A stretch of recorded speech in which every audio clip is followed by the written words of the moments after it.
59 সেকেন্ডে নতুন Saint Martin. শিপের ticket থাকলেই আপনি পেয়ে যাবেন Saint Martin travel pass. Ship Cox's Bazar থেকে ছাড়ে, তাই যেতে ঘন্টা 7 লেগে যায়। পৌঁছানোর পর ঘাটের অবস্থা দেখে হতাশই হয়েছি, তবে হতাশা কেটে যায় রিসোর্টে পৌঁছানোর পর। সেইলর ইকো রিসোর্ট গলাচিপায় মেরিন পার্কের পাশেই অবস্থিত। এই রিসোর্ট থেকে ভিউ অসাধারণ।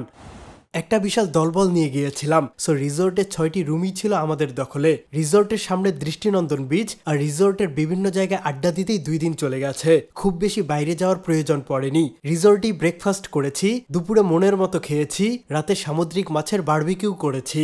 ওমাগো! প্রথম দিন আমি ছিলাম আপার ডেকের রোজ এক্সপেরিয়েন্সে। খুবই পরিপাটি, প্রয়োজনীয় অ্যামিনিটি আর রুম থেকে ভিউ যেন ফ্রেমে আঁকা ছবি। আমাদের একটা ছবিও রেখেছিল তারা। ওয়াও!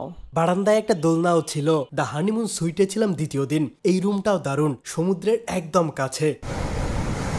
সমুদ্রের গর্জন শুনতে শুনতে সেন্ট মার্টিন হয়েছিল স্মরণীয়।